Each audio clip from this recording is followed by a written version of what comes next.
Hello बच्चों, कल हमने पढ़ा आइडियल नॉन आइडियल सॉल्यूशन, आज पढ़ेंगे azeotropes.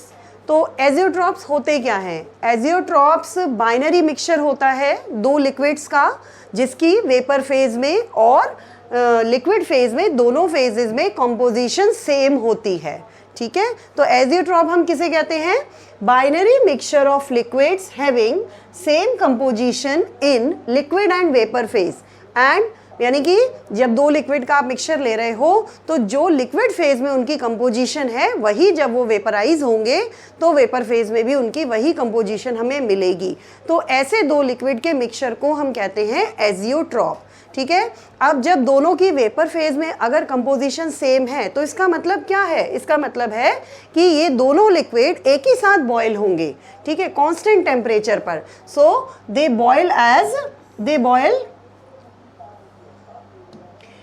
Boil at constant temperature. Constant temperature पर दोनों लिक्विड बॉयल होते हैं। ठीक है, और सबसे इंपॉर्टेंट बात, such mixtures can not be separated by fractional distillation. ठीक है, ऐसे लिक्विड्स के मिक्सचर को हम फ्रैक्शनल डिस्टिलेशन से सेपरेट नहीं कर सकते हैं। फ्रैक्शनल डिस्टिलेशन आपने एक मेथड पढ़ा होगा, 11th में सीखा होगा। Distillation is a method to separate two liquids having difference in their boiling point. अब क्योंकि ये दोनों लिक्विड एक ही साथ बॉयल हो रहे हैं, ठीक है, उनके बॉइलिंग पॉइंट में डिफरेंस ही नहीं है, तो हम उन दोनों को डिस्टिलेशन मेथड से कैसे सेपरेट करेंगे? ठीक है, तो such mixtures can not be separated by fractional distillation. Distillation से हम उसको सेपरेट नहीं कर सकते हैं। राइट, अब हमारे पास कितनी तरह के एजियोट्रॉप्स होते हैं? We have two types of azeotrope. दो तरह के एजियोट्रॉप है हमारे पास। फर्स्ट है मिनिमम बॉइलिंग और सेकंड होता है मैक्सिमम बॉइलिंग। ठीक है, दो होते हैं बच्चों, कौन कौन से? Minimum boiling and maximum boiling. Minimum boiling क्या होता है? देखो, मिनिमम बॉइलिंग एजियोट्रॉप हम उसे कहते हैं जो सॉल्यूशन राउल्ट्स लॉ से पॉजिटिव डेविएशन शो करता है। कल वाली वीडियो में मैंने बताया था आपको कि राउल्ट्स लॉ से दो तरह का डेविएशन शो करता है सॉल्यूशन, पॉजिटिव डेविएशन और नेगेटिव डेविएशन। दो डेविएशन बताए थे बच्चों। तो जो सॉल्यूशन पॉजिटिव डेविएशन शो करेगा वो होता है minimum boiling azeotrope. Positive deviation show करने से उसको हम मिनिमम बॉइलिंग क्यों कह रहे हैं? देखो, डेविएशन पॉजिटिव का मतलब क्या है कि उसका जो वेपर प्रेशर है वो एक्सपेक्टेड से, जो राउल्ट्स लॉ के अकॉर्डिंग होना चाहिए, उससे ज़्यादा है। वेपर प्रेशर अगर ज़्यादा आएगा तो उसका बॉइलिंग पॉइंट कम हो जाएगा। आप लोगों को पता होगा कि बॉइलिंग पॉइंट किसे कहते हैं? किसी भी लिक्विड का बॉइलिंग पॉइंट क्या होता है? पता है बच्चों, क्या साइंटिफिक डेफिनेशन होती है बॉइलिंग पॉइंट की? क्या होती है? The temperature at which the vapour pressure of the liquid becomes equal to atmospheric pressure. यानी जिस टेम्परेचर पर किसी भी लिक्विड का वेपर प्रेशर उसके एटमॉस्फेरिक प्रेशर के बराबर हो जाए, then the liquid starts boiling. तब उस टेम्परेचर पर वो लिक्विड बॉयल होना स्टार्ट होता है। ठीक है, अब क्या है, क्योंकि जो पॉजिटिव डेविएशन, राउल्ट्स लॉ से जो पॉजिटिव डेविएशन शो कर रहा है सॉल्यूशन, उसका वेपर प्रेशर तो बढ़ गया है, ज़्यादा है उसका वेपर प्रेशर, तो एटमॉस्फेरिक प्रेशर के जल्दी बराबर हो जाएगा वो, है ना, तो उसका बॉइलिंग पॉइंट क्या होगा? कम हो जाएगा। ठीक, इसीलिए हम उसको क्या कह रहे हैं? Minimum boiling azeotrope. तो जो सॉल्यूशन राउल्ट्स लॉ से पॉजिटिव डेविएशन शो करता है उसे हम मिनिमम बॉइलिंग एजियोट्रॉप कहते हैं। इसका एक एग्जांपल क्या है? Ethanol water mixture by volume. ये जो मिक्सचर है ये बाय वॉल्यूम है। ठीक है, और 95%, ये 95% इसको हम लेते हैं, यानी कि 95 पार्ट इसमें इथेनॉल होगा और 5 पार्ट आपका वाटर होगा। जैसे अगर टोटल वॉल्यूम सॉल्यूशन का 100 ml है तो 95 ml इथेनॉल हो गया और 5 ml वाटर हो गया। ठीक है, तो ये एक एग्जांपल हो गया मिनिमम बॉइलिंग एजियोट्रॉप का। अब जो सेकंड है वो है maximum boiling azeotrope. Maximum boiling कौन सा होगा? जो सॉल्यूशन राउल्ट्स लॉ से नेगेटिव डेविएशन शो करे। जो नेगेटिव डेविएशन शो करेगा इसका मतलब क्या है? उसका वेपर प्रेशर कम है। अगर वेपर प्रेशर कम है तो उसे एटमॉस्फेरिक प्रेशर के बराबर होने में ज़्यादा टाइम लगेगा, ज़्यादा हाई टेम्परेचर लगेगा। ठीक है, तो उसका जो बॉइलिंग पॉइंट होगा वो बढ़ जाएगा, तो उसे हम क्या कहेंगे? मैक्सिमम बॉइलिंग एजियोट्रॉप कहेंगे। Solution which shows negative deviation from Raoult's law is called maximum boiling azeotrope. ठीक, इसका एग्जाम्पल है HNO3 एंड वाटर मिक्सचर। ये होता है बाय मास, ये हमने बाय मास ले रखा है। ठीक है, इट इज बाय मास, ये बाय मास ले लिया। ठीक है, अच्छा कितना परसेंट होगा? 68%। 68% का मतलब ये हो गया कि 68 ग्राम हमारे पास नाइट्रिक एसिड हो गया और 32 ग्राम हमारे पास वाटर हो गया। अगर इस रेशो में हम इन्हें मिलाते हैं तो ये एक एजियोट्रॉप बन जाएगा, मैक्सिमम बॉइलिंग एजियोट्रॉप। ठीक है बच्चों, तो ये हो गए आपके पास टाइप्स ऑफ एजियोट्रॉप। अब हम नेक्स्ट टॉपिक की तरफ चलते हैं। नेक्स्ट आपका नया टॉपिक स्टार्ट होगा, कॉलिगेटिव प्रॉपर्टीज। बहुत इंपॉर्टेंट टॉपिक है। इसमें 4 प्रॉपर्टी हम पढ़ेंगे और चारों पर बेस्ड न्यूमेरिकल्स बोर्ड में आते हैं। ठीक है, तो सबसे पहले पता होना चाहिए कि कॉलिगेटिव प्रॉपर्टी होती क्या है। ठीक, कॉलिगेटिव प्रॉपर्टी हम उसे कहते हैं जो नंबर ऑफ सॉल्यूट पार्टिकल पर डिपेंड करे। जो सॉल्यूशन में, जैसे सॉल्यूशन में हमने सॉल्यूट मिलाया हुआ है सॉल्वेंट में, तो उस जो सॉल्यूट पार्टिकल्स हैं उसके नंबर पर, उसके अमाउंट पर डिपेंड करे, उसके नेचर पर डिपेंड ना करे, उस प्रॉपर्टी को हम कॉलिगेटिव प्रॉपर्टी कहते हैं। तो क्या डेफिनेशन होगी? The properties which depend on the number of solute particles present in the solution, उसे हम कह रहे हैं क्या? Colligative property. ठीक, अब कितनी तरह की कॉलिगेटिव प्रॉपर्टी है? 4 टाइप्स की कॉलिगेटिव प्रॉपर्टीज हम यहां पर ले रहे हैं। फर्स्ट है relative lowering of vapour pressure, relative lowering of vapour pressure, elevation of boiling point, depression in freezing point and osmotic pressure. तो ये 4 कॉलिगेटिव प्रॉपर्टीज हैं बच्चों, जिसे हम एक एक करके डिस्कस करेंगे। ठीक है, इन चारों पर बेस्ड क्वेश्चंस आते हैं बोर्ड में। अब फर्स्ट हम लेते हैं सबसे पहले relative lowering of vapour pressure. ये आ गया हमारे पास रिलेटिव लोअरिंग। ठीक, अच्छा आपने पढ़ा था, कल बताया था मैंने कल वाली वीडियो में आपको कि अगर हम किसी वॉलेटाइल सॉल्वेंट में नॉन वॉलेटाइल सॉल्यूट ऐड करते हैं तो उस सॉल्वेंट का वेपर प्रेशर कम हो जाता है। ठीक, डिक्रीज हो जाता है। और कितना डिक्रीज होगा? वो डिक्रीज किस पर डिपेंड करेगा? वो डिक्रीज डिपेंड करता है नंबर ऑफ सॉल्यूट पार्टिकल पर, यानी कि अमाउंट पर, अमाउंट ऑफ सॉल्यूट पार्टिकल पर, जितना आपने अमाउंट मिलाया। नेचर पर डिपेंड वो नहीं करता है। ठीक है, तो देखो डिक्रीज जो आता है वेपर प्रेशर में वो किस पर डिपेंड करेगा? On the concentration. अमाउंट का मतलब क्या हो गया? कंसंट्रेशन। तो सॉल्यूट की कंसंट्रेशन पर वो डिपेंड करता है। अगर हम ऐसे सॉल्वेंट के लिए राउल्ट्स लॉ लगाते हैं सपोज, तो अकॉर्डिंग टू राउल्ट्स लॉ क्या होगा? हमने क्या करा है? हमने वॉलेटाइल सॉल्वेंट में नॉन वॉलेटाइल सॉल्यूट मिलाया, हमें पता है कि उसका वेपर प्रेशर कम हो गया सॉल्वेंट का। ठीक है, तो अगर वेपर प्रेशर पर उस पर हम राउल्ट्स लॉ लगाते हैं तो क्या स्टेटमेंट आएगी हमारे पास? हमारे पास स्टेटमेंट आएगी P1 is equal to P1 naught X1। ये राउल्ट्स लॉ में आपने पढ़ा हुआ है। यहाँ पर P1 क्या है? P1 is the partial vapour pressure हो गया। P1 उस सॉल्यूशन में सॉल्वेंट का जो वेपर प्रेशर है वो P1 है। ठीक है, और P1 नॉट होगा vapour pressure of pure solvent. ये प्योर स्टेट में होता है। और X1 उसका मोल फ्रैक्शन हो गया, किसका? सॉल्वेंट का। अभी हम सॉल्वेंट की बात कर रहे हैं क्योंकि ये जो वेपर प्रेशर हमने लिया है किसका लिया है? ये सॉल्वेंट का लिया है। ये प्योर स्टेट में है, ये जब उसमें हमने नॉन वॉलेटाइल सॉल्यूट मिला दिया तब है उसका वेपर प्रेशर। ठीक है, अब क्या है? हमें पता है कि उसमें डिक्रीज आ गया, वेपर प्रेशर उसका कम हो गया। अगर हम निकालें कि कितना कम हो गया, डिक्रीज इन वेपर प्रेशर अगर हम कैलकुलेट करें, डेल्टा P सपोज हम निकालना चाहते हैं, तो कैसे निकालेंगे बच्चों? पहले कितना था? P1 नॉट था। पहले कितना था? P1 नॉट था। अब कितना हो गया? माइनस घट के अब P1 हो गया।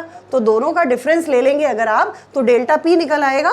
P1 नॉट में से हम P1 माइनस कर देते हैं तो हमारे पास क्या आ गया? डेल्टा P आ गया। ठीक, अब P1 की वैल्यू यहाँ से फ्रॉम इक्वेशन 1 से इस P1 की वैल्यू हम यहाँ पर, ये वाली वैल्यू यहाँ पे पुट कर देते हैं तो हमारे पास आ जाएगा delta P is equal to P1 naught minus P1 naught X1। ये आ गया। ठीक है, अब इसमें से बच्चों देख रहे हो आप, P1 नॉट हम कॉमन ले सकते हैं तो इक्वेशन बिकम्स, इक्वेशन क्या हो जाएगी? Delta P is equal to P1 naught, बच्चों P1 नॉट कॉमन ले लिया और ये आ गया 1 माइनस X1। ठीक है, अब 1 माइनस X1 को क्या ले सकते हैं? हमें पता है ना X1 plus X2 is equal to 1 होता है। दो कंपोनेंट्स का जो मोल फ्रैक्शन होता है उसका सम क्या होता है? 1 होता है। तो 1 माइनस X1 क्या हो जाएगा? इज इक्वल टू X2 हो जाएगा। 1 माइनस X1 हो जाएगा X2 के इक्वल। ठीक है, तो यहाँ पर हम 1 माइनस X1 की जगह पर क्या ले सकते हैं? यहाँ पर हम ले सकते हैं बच्चों X2। X2 क्या है? X2 is the mole fraction of solute, क्योंकि x1 किसका मोल फ्रैक्शन था, x1 सॉल्वेंट का था, तो x2 किसका होगा, सॉल्यूट का होगा। तो यहाँ पर जो x2 है ये मोल फ्रैक्शन ऑफ सॉल्यूट है। x2 is equal to mole fraction of solute, solute का ये मोल फ्रैक्शन हो गया। ठीक है बच्चों। अच्छा अब देखो डेल्टा P हमने क्या किया, इस P1 नॉट को इधर लिख रहे हैं हम, लेफ्ट में शिफ्ट कर लो इसको, डिवाइड में आ जाएगा, ये हो गया P1 naught is equal to x2। ठीक, ये एक फॉर्मूला आ गया। डेल्टा P क्या है, डेल्टा P क्या है, डिफरेंस इन वेपर प्रेशर। तो डेल्टा P की जगह हम लिख सकते हैं P1 नॉट माइनस P1, ये डिफरेंस हो गया, ये डेल्टा P की जगह रखा है हमने, और P1 नॉट तो नीचे है ही, और यहाँ पर जो x2 है उस x2 की जगह हम, x2 क्या है, x2 is the mole fraction of solute, तो उसका फॉर्मूला लगा देते हैं N2 upon N1 plus N2। ठीक, तो ये आ गया बच्चों हमारे पास फॉर्मूला। इसमें ये वाली जो साइड आप देख रहे हो P1 naught minus P1 upon P1 not, this is called relative lowering of vapour pressure. ये क्या है, ये रिलेटिव लोअरिंग है, रिलेटिवली निकल रही है, P1 नॉट से डिवाइड कर रहे हैं और ये डिफरेंस है, तो this is relative lowering of vapour pressure. और ये किस पर डिपेंड कर रही है, ये मोल फ्रैक्शन ऑफ सॉल्यूट पर डिपेंड कर रही है, यानी कि सॉल्यूट के अमाउंट पर डिपेंड कर रही है। इसीलिए that is why it is a colligative property. Colligative property क्या होती है, स्टार्टिंग में मैंने बताया आपको, जो प्रॉपर्टी किस पर डिपेंड करती है, नंबर ऑफ सॉल्यूट पार्टिकल पर डिपेंड करे, तो ये किस पर डिपेंड कर रही है, नंबर ऑफ सॉल्यूट पार्टिकल पर ही डिपेंड कर रही है। ठीक है, इसीलिए हम इसको क्या कह रहे हैं, कॉलिगेटिव प्रॉपर्टी। तो इससे रिलेटेड बेटे क्वेश्चंस आते हैं बच्चों। अच्छा, कभी कभी कहीं कहीं पर फॉर वेरी डाइल्यूट सॉल्यूशन, अगर मान लीजिए कोई ऐसा सॉल्यूशन आपको दे दिया जो बहुत डाइल्यूट है, डाइल्यूट का मतलब क्या हुआ कि उसमें सॉल्यूट की अमाउंट बहुत कम है, तो आप यहाँ डिनोमिनेटर से इस N2 को इग्नोर कर सकते हो, इसको इग्नोर कर सकते हो यहाँ से, फॉर डाइल्यूट सॉल्यूशंस। किसके लिए इग्नोर कर सकते हो, उससे आपकी कैलकुलेशन बहुत इजी हो जाएगी, तो क्वेश्चन आप आसानी से कर सकते हो। ठीक है, for dilute solutions, for dilute solutions आपको यूज करना है ये फॉर्मूला। ठीक है, ये हो जाएगा आपका उस समय P1 naught minus P1 upon P1 naught is equal to N2 upon N1। तो ये भी आप यूज कर सकते हो फॉर डाइल्यूट सॉल्यूशन। ठीक है, तो बेटे ये फॉर्मूला आ गया relative lowering of vapour pressure का। अब इससे रिलेटेड एक क्वेश्चन कर लेते हैं। Vapour pressure of pure water at 298 kelvin is 23.8 mmHg, यानी कि आपको क्या दिया हुआ है, आपको प्योर वाटर का वेपर प्रेशर, यानी कि आपको दिया हुआ है P1 नॉट। ठीक है, प्योर स्टेट में दिया हुआ है 23.8 mm, राइट। इसके बाद आता है 50 gram urea. 50 gram urea, urea क्या है, यूरिया सॉल्यूट है, यानी कि आपके पास क्या दिया हुआ है, आपको W2 दिया हुआ है, मास दिया हुआ है, इसका मास, सॉल्यूट को हम सेकंड कंपोनेंट ले रहे हैं इसलिए हम इसको लिख रहे हैं W2। तो ये मास ऑफ सॉल्यूट हो गया, W2 is the mass of solute. ये क्या है, मास ऑफ सॉल्यूट है ये। ठीक है, W2 कितना दिया हुआ है हमें, 50 ग्राम दिया हुआ है, इसको 50 ग्राम हमने यहाँ लिख दिया। ठीक, और क्या दिया हुआ है, 50 gram of urea is dissolved in 850 gram water. Water क्या है, वाटर सॉल्वेंट है, तो ये W1 दिया हुआ है आपको। ठीक है, सॉल्वेंट का मास दिया हुआ है आपको 850 ग्राम। ठीक, और क्या पूछा है, calculate the vapour pressure of, calculate the vapour pressure of water. Water क्या है, सॉल्वेंट है, यानी कि सॉल्वेंट का वेपर प्रेशर इन सॉल्यूशन आपको निकालना है, यानी कि you have to calculate P1 आपको कैलकुलेट करना है। तो हम क्या करेंगे, यही वाला फॉर्मूला हम अप्लाई करेंगे। इसमें आपको P1 नॉट देखो दे रखा है, P1 आपसे पूछा है, और W1 और W2 कहाँ यूज होंगे, ये जो नंबर ऑफ मोल्स आप ले रहे हो ना, इसमें हम रखेंगे मास अपॉन मोलर मास। तो दोनों के मोलर मास भी आपको चाहिए, तो मोलर मास निकाल लीजिए। यूरिया का मोलर मास होता है यानी कि M2, यूरिया का मोलर मास होगा आपके पास 60 ग्राम, ठीक है, पर मोल। एंड जो M1 है सॉल्वेंट का मास, वाटर है सॉल्वेंट, तो उसका आ गया 18 ग्राम पर मोल। ये आपके पास दोनों के मोलर मासेस आ गए। अब आप फॉर्मूला अप्लाई करिए। तो फॉर्मूला हमने कौन सा लगाया, P1 naught minus P1 upon P1 naught is equal to N2 upon N1 plus N2। तो N2 की जगह रखेंगे given mass upon molar mass. तो गिवन मास कितना है, 50 हो गया यूरिया का मास, तो ये हो गया 50 डिवाइड बाय मोलर मास इसका हो गया 60, ठीक है, डिवाइड बाय अब N1 प्लस N2, तो N1 में आ जाएगा इसका मास कितना है 850। पहले ऐसा करते हैं बच्चों, इसको वैल्यू में रख लेते हैं, आपको समझ में अच्छे से आ जाएगा। इसको चलो ऐसे रहने देते हैं, इसको हम इस तरह से लिख लेते हैं। पहले ऐसे लिख लो फिर समझ में आएगा। ऐसे लिखते हैं W2 अपॉन M2, ठीक है, ऐसे आपको पता चल जाएगा कि हमें किसकी वैल्यू पुट करनी है। W1 अपॉन M1, ठीक है, प्लस W2 अपॉन M2। अब आप वैल्यूज पुट करिए और सॉल्व कर लीजिए। P1 नॉट आप रखिए, P1 आपको कैलकुलेट करना है, ये आ जाएगा आपके पास। देखो कैसे निकालोगे, P1 नॉट रखा हमने 23.8 divide minus P1, 23.8 is equal to 50/60 upon 50/60 plus 850 upon कितना दिया हुआ है, वाटर का मोलर मास हो गया 18, ठीक है बच्चों। तो ये आपका फॉर्मूले में वैल्यू पुट करके आ गई इक्वेशन। अब इसको आपको सिर्फ मैथमेटिकली कैलकुलेट करना है और यहाँ से P1 आपके पास आ जाएगा 23.4 mm। ये आपका आंसर है, इतना आना चाहिए इसे कैलकुलेट करके। तो ये कैलकुलेशन आपको खुद करनी है, ये मैंने आपको बता दिया है कि क्वेश्चन कैसे होगा, ठीक है। ये एक कॉलिगेटिव प्रॉपर्टी हो गई हमारी, relative lowering of vapour pressure. अब सेकेंड कॉलिगेटिव प्रॉपर्टी पे आते हैं, ठीक है। सेकेंड कॉलिगेटिव प्रॉपर्टी हमारी elevation of boiling point. Elevation का मतलब क्या होता है, बढ़ जाना, बॉइलिंग पॉइंट का बढ़ जाना, ठीक है।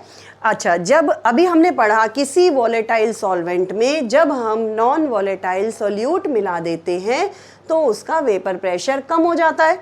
ये पढ़ लिया हमने कि there is decrease in vapour pressure when non volatile solute is added to a volatile solvent, ठीक है। वेपर प्रेशर उसका कम हो गया। अगर ऑब्वियस सी बात है कि अगर उसका वेपर प्रेशर कम हो जाएगा तो उसका बॉइलिंग पॉइंट बढ़ जाएगा। अभी मैंने जैसे आपको बॉइलिंग पॉइंट की डेफिनेशन बताई क्या होती है ना। तो वेपर प्रेशर अगर कम होगा तो उसका बॉइलिंग पॉइंट डेफिनेटली बढ़ेगा। और कितना बढ़ा, जितना बढ़ा उसी को हम कह रहे हैं एलिवेशन इन बॉइलिंग पॉइंट, कि वेपर प्रेशर तो कम हो जाता है लेकिन बॉइलिंग पॉइंट में एलिवेशन आ जाता है। देखो एक ये ग्राफ मैंने बनाया हुआ है, यहाँ पर ग्राफ देखिए बच्चों, ये सॉल्वेंट के लिए है। सॉल्वेंट के लिए यहाँ 1 atm ये एटमॉस्फेरिक प्रेशर है। वेपर प्रेशर इस टेम्परेचर पर इक्वल हो रहा है एटमॉस्फेरिक प्रेशर के, यानी कि ये वाला जो टेम्परेचर है ये आपका बॉइलिंग पॉइंट हो गया किसका, सॉल्वेंट का। ये बॉइलिंग पॉइंट हो गया TB not is the vapour pressure of solvent. अब जब उसमें सॉल्यूट मिला दिया उसका वेपर प्रेशर कम हो गया, उसका बॉइलिंग पॉइंट बढ़ गया, तब जो बॉइलिंग पॉइंट है वो है TB। ये TB हो गया, ये आपका है बॉइलिंग पॉइंट ऑफ सॉल्यूशन। ये सॉल्यूशन का हो गया, ठीक है। और ये आपका ये वाला जो बॉइलिंग पॉइंट है TB नॉट, ये आपका बॉइलिंग पॉइंट हो गया ऑफ सॉल्वेंट, ठीक है। ये सॉल्वेंट हो गया तो एलिवेट हो गया, पहले कम था अब ज्यादा हो गया। डेल्टा TB क्या है, डेल्टा TB मतलब कितना बढ़ा, कितना बॉइलिंग पॉइंट बढ़ गया, तो इतना बॉइलिंग पॉइंट हमारा बढ़ गया, एलिवेट हो गया, ठीक है। अब ये जो एलिवेशन आता है बॉइलिंग पॉइंट में, ये कैसे निकलेगा, कैसे मेजर करेंगे हम, तो एक्सपेरिमेंटली हमने निकाला कि जो एलिवेशन होता है बॉइलिंग पॉइंट में ये उस सोल्यूशन की मोलैलिटी के डायरेक्टली प्रोपोर्शनल होगा, ठीक है। तो डेल्टा TB जो एलिवेशन आ रहा है is directly proportional to its molality, ठीक है। यहाँ पर एक प्रोपोर्शनलिटी कांस्टेंट भी हम यूज करेंगे, that is KB into M, ठीक है। KB क्या है, KB एक कांस्टेंट है। KB को हम कहते हैं मोलल एलिवेशन कांस्टेंट, ठीक है। इब्यूलियोस्कोपिक कांस्टेंट भी हम इसको कहते हैं, अदरवाइज आप इसी को लर्न करिए, मोलल एलिवेशन कांस्टेंट, ठीक। अब मोलैलिटी क्या होती है, मोलैलिटी पहले पढ़ी है हमने कंसंट्रेशन टर्म्स में कि number of moles of solute divided by mass of solvent in kilograms, ठीक। तो उसकी वैल्यूज रख देते हैं हम यहाँ पर, ये आ जाएगा delta TB is equal to KB into, ठीक। नंबर ऑफ मोल्स क्या होता है और बच्चों, नंबर ऑफ मोल्स होता है given mass upon molar mass. तो गिवन मास हो गया, ये हो गया अपॉन मोलर मास, तो ये तो रखा है हमने नंबर ऑफ मोल्स, ठीक। अब क्या है, नीचे क्या आएगा, mass of solvent. Mass of solvent को कैपिटल W से हम डिनोट कर रहे हैं, स्मॉल w से हम मास ऑफ सॉल्यूट बता रहे हैं और कैपिटल W से हम मास ऑफ सॉल्वेंट बता रहे हैं, ठीक है। अगर ये मास ग्राम में है, क्योंकि क्वेश्चंस में ज़्यादातर आपको ग्राम में ही मिलेगा, तो आपको 1000 से इसे डिवाइड करना पड़ेगा हमेशा। तो 1000 हम ऑलरेडी फॉर्मूले में ही लगा लेते हैं, अपॉन 1000 आएगा तो यहाँ पर 1000 आ जाएगा, ठीक। तो अब यहाँ पे आप इसको ग्राम में रख सकते हैं, इस फॉर्मूले को यूज़ करेंगे अगर आप, तो आप इसको ग्राम में रख सकते हैं, ठीक है। तो ये फॉर्मूला आपका आ जाएगा, ठीक है। यहाँ पर स्मॉल w क्या है आपके पास, स्मॉल Kb तो बेटा कांस्टेंट है, जिसे हम कह रहे हैं molar elevation constant. Small w है मास ऑफ सॉल्यूट, ठीक है। कैपिटल M जो है ये मोलर मास है, किसका, सॉल्यूट का molar mass, it is molar mass, molar mass of solute, ठीक। अच्छा, capital W is the mass of solvent. अब यहाँ पे आप मास ऑफ सॉल्वेंट इसका ग्राम में रख लीजिएगा, क्योंकि हमने 1000 उसको किलोग्राम में चेंज करने के लिए यहीं पर फॉर्मूले में लगा दिया है। इस फॉर्मूले को यूज करके आपको क्वेश्चंस करने हैं। एक क्वेश्चन मैं आपको करा देती हूँ। देखो यहाँ एक क्वेश्चन लिखा हुआ है बच्चों, boiling point of water at 750 mmHg is 99.63 degree Celsius. Pure water का बॉइलिंग पॉइंट आपको दिया हुआ है, यानी कि TB नॉट आपको दिया हुआ है। How much sucrose is to be added, how much sucrose का मतलब अमाउंट ऑफ सुक्रोज आपसे पूछा है, सॉल्यूट का मास आपसे पूछा है, स्मॉल w वो आपसे पूछ रहा है, ठीक है। Is added to 500 gram of water, कितने सॉल्वेंट में उसने मिलाया है इसको, यानी कि कैपिटल W उसने आपको दिया हुआ है 500 ग्राम, ठीक।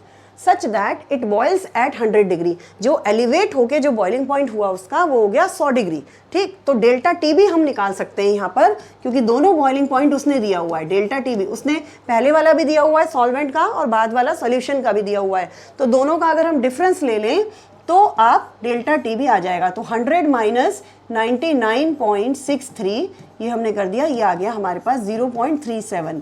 अच्छा, एक बात ध्यान रखनी है बच्चों, वैसे तो टेम्परेचर इसमें केल्विन में है, लेकिन जब हम डिफरेंस लेते हैं, डेल्टा टी निकालते हैं, तो वो वैल्यू डिग्री सेल्सियस में हो या केल्विन में आप चेंज करके निकालें, दोनों में सेम आएगी। देखो जैसे आप इसमें भी 273.15 प्लस करें और आप इसमें भी 273.15 प्लस करके और फिर दोबारा माइनस कर देंगे तो वही डिफरेंस आएगा ना, कोई फर्क नहीं पड़ेगा। तो इसीलिए आप इसको डायरेक्ट डिग्री सेल्सियस से भी माइनस करके निकाल सकते हैं। जो वैल्यू डिग्री सेल्सियस से आएगी वही वैल्यू केल्विन से भी आएगी। तो delta T change in temperature, जब डेल्टा टी निकालते हैं तब कोई डिफरेंस नहीं आता है डिग्री सेल्सियस या केल्विन में।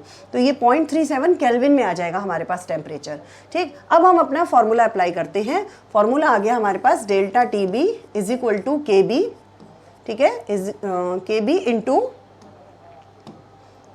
Small w upon capital M into capital W। यहाँ पर हमारा 1000 आ गया। वैल्यू पुट करेंगे, डेल्टा टी भी कितना है 0.37, ये केल्विन में आ गया, ठीक। एंड केबी की जो वैल्यू है बच्चों वो गिवन है आपकी बुक में, एनसीईआरटी में एक टेबल बनी हुई है। वैसे क्वेश्चन में गिवन होगी, बोर्ड में अगर क्वेश्चन आता है, और अभी बुक में आप देख सकते हो, टेबल में से देख सकते हो केबी की वैल्यू, ठीक है। केबी की वैल्यू जो भी होगी वो यहाँ पर टेबल से देख के आप लिख लेंगे। स्मॉल w आपको कैलकुलेट करना है, ये कैलकुलेट हो जाएगा इंटू 1000। कैपिटल M क्या है यहाँ पर, मोलर मास। तो मोलर मास किसका है, सुक्रोज का। सुक्रोज क्या होता है, C12H22O11, ये सुक्रोज है, इसका मोलर मास आएगा, कैलकुलेट करके आप देख लेना, 342 ग्राम पर मोल आ जाएगा, ठीक है। यहाँ पर आप 0.52 होता है वैसे ये, ठीक है, इसको यहाँ 0.52 रख सकते हो, टेबल में देख लोगे आप, यही वैल्यू मिलेगी आपको। मोलर मास हमने रख दिया यहाँ पर 342, इसको भी कैलकुलेट करके देख लेना, इंटू कैपिटल W क्या है, कितना दिया हुआ है 500 ग्राम, 500 यहाँ पे रख दीजिए। तो इस सारे को कैलकुलेट करके जो स्मॉल w की वैल्यू आएगी वो इतनी आनी चाहिए। आप कैलकुलेशन पार्ट अपने आप करेंगे बच्चों, ठीक है। तो ये इस तरह से हमने एलिवेशन इन बॉइलिंग पॉइंट का एक क्वेश्चन किया। आप फॉर्मूले को यूज करके डायरेक्ट क्वेश्चंस आते हैं, बोर्ड में भी ऐसे ही क्वेश्चन आते हैं। फॉर्मूला लिखिए, वैल्यूज पुट करिए, सॉल्व करके आपके पास आंसर आ जाएगा, ठीक है। उसके बाद नेक्स्ट चलते हैं हम depression in freezing point, third colligative property है ये, दो पढ़ ली हमने, relative lowering of vapour pressure, elevation of boiling point. अब ये थर्ड कॉलिगेटिव प्रॉपर्टी है बच्चों, कौन सी?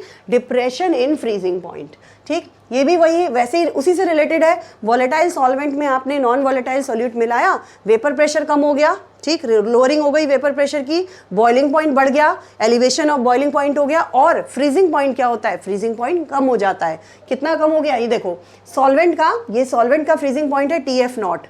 एक्सपेरिमेंटली हमने देखा ये किसका है फ्रीजिंग पॉइंट? ये सॉल्वेंट का है, सॉल्वेंट का फ्रीजिंग पॉइंट आ रहा है। देखो ये जो TF0 आप देख रहे हो ये सॉल्वेंट का फ्रीजिंग पॉइंट है, और TF ये कम होके TF हो गया, ये सॉल्यूशन का फ्रीजिंग पॉइंट हो गया। तो डिप्रेशन कितना आ गया? डेल्टा TF, इतना डिप्रेशन आ गया। ठीक है, delta TF is also directly proportional to molality of the solution. जैसे डेल्टा T भी डायरेक्टली प्रोपोर्शनल होता है मोलालिटी के, ऐसे ही डेल्टा TF भी डायरेक्टली प्रोपोर्शनल। सेम इसका सेम फॉर्मूला आएगा, बस डेल्टा TB की जगह हम डेल्टा TF सिंबल यूज करेंगे। यहाँ पर एक प्रोपोर्शनलिटी कांस्टेंट लेंगे, delta TF is equal to KF लेंगे, वहाँ हमने KB लिया था, यहाँ हम KF लेंगे। ठीक है, और मोलालिटी का फॉर्मूला रख सकते हैं हम यहाँ पर small w upon capital M। ये नंबर ऑफ मोल्स हो गए, ये मास ऑफ सॉल्वेंट हो गया, ग्राम में आप रख लेंगे यहाँ पर, और इसको किलोग्राम में चेंज करने के लिए यहाँ पर हमने 1000 लगा दिया। तो ये फॉर्मूला आपका बन गया। ठीक है, अच्छा KF क्या है?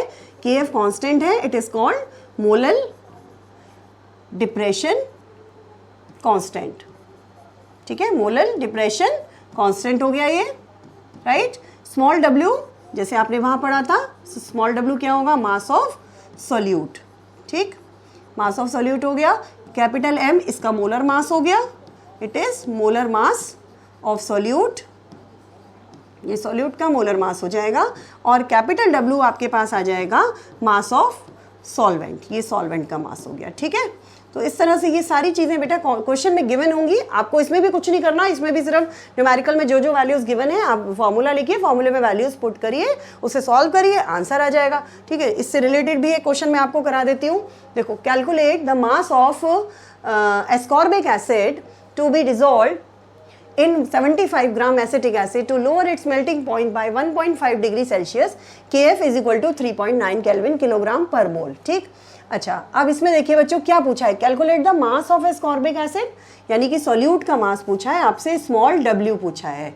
ठीक है, अच्छा to be dissolved in 75 gram acetic acid, capital W। Solvent का मास आपको दिया हुआ है 75 ग्राम। तो लोअर इट्स मेल्टिंग पॉइंट कितना कम हो गया, मतलब कितना कम हुआ? By 1.5 degree Celsius. तो ये आपको डेल्टा TF दिया हुआ है, उसने डायरेक्ट माइनस करके दिया हुआ है, तो ये आप डेल्टा TF लेंगे। और अभी जैसे मैंने बताया डिग्री सेल्सियस में है, वही आपको केल्विन में लेना है। इसमें 273 प्लस मत कर देना, अगर इसमें 273 प्लस कर दिया तो क्वेश्चन गलत हो जाएगा। ठीक है, डिग्री सेल्सियस में भी और केल्विन में, ये दोनों में इक्वल होगा। तो ये 1.5 डिग्री सेल्सियस लिखा है, लेकिन ये केल्विन में भी इतना ही होगा, इसमें आपको 273 प्लस नहीं करना है। ठीक है, ये बात याद रखनी है। अच्छा, स्मॉल w पूछा है, कैपिटल W दिया है हमें, और KF हमारे पास होता है 3.9 केल्विन किलोग्राम मोल इनवर्स। ये हो गया। अब हम अपना फॉर्मूला लगाते हैं। फॉर्मूला है हमारा delta TF is equal to KF small w into 1000 upon M into capital W। Value put करते हैं। अच्छा, हमें मोलर मास और चाहिए, एस्कॉर्बिक एसिड का मोलर मास भी निकालना पड़ेगा। इसका मोलर मास निकालिए, 12 6 जा 72 हो जाएगा, प्लस 8 प्लस 96 कितना आ गया? 10 6 176 आ गया। ठीक है, 176 ग्राम पर मोल, ये मोलर मास निकाला हमने इस मॉलिक्यूलर फॉर्मूले से, किसका? एस्कॉर्बिक एसिड का। अब वैल्यूज पुट करते हैं। डेल्टा TF की जगह हमने रखा, डेल्टा TF की जगह लिखा 1.5। ठीक है, KF कितना दिया हुआ है? 3.9 इंटू स्मॉल w हमें कैलकुलेट करना है, इंटू 1000। ठीक है, डिवाइड बाय, इसके बाद कैपिटल M, मोलर मास कितना है? 176 इंटू कैपिटल W क्या है हमारे पास? 75। तो इसको आप कैलकुलेट करेंगे, सॉल्व करेंगे, और आपके पास आंसर आ जाएगा 5.0 0.77 ग्राम, ये सॉल्यूट का मास आ जाएगा। ठीक है बच्चों, तो ये थर्ड कॉलिगेटिव प्रॉपर्टी हो गई आपकी डिप्रेशन इन फ्रीजिंग पॉइंट। इसी तरह से क्वेश्चन आएंगे इस कॉलिगेटिव प्रॉपर्टी पर, तो और क्वेश्चंस की भी प्रैक्टिस करते रहना, ये नहीं है आपको एक एक ही क्वेश्चन करना है, सारी प्रॉपर्टीज के क्वेश्चंस और करिएगा। ठीक है, इसके बाद नेक्स्ट चलते हैं, चलिए इसको यहीं पे खत्म करते हैं बच्चों। ये वाली जो प्रॉपर्टीज है, 3 कॉलिगेटिव प्रॉपर्टीज आज हमने पढ़ ली। एक और बची हुई है अभी, ऑस्मोटिक प्रेशर, ऑस्मोसिस, वो थोड़ा सा उसमें ज़्यादा कंटेंट है, थ्योरेटिकल है, उसे हम कल नेक्स्ट वीडियो में कवर करेंगे। Okay, thank you so much for watching.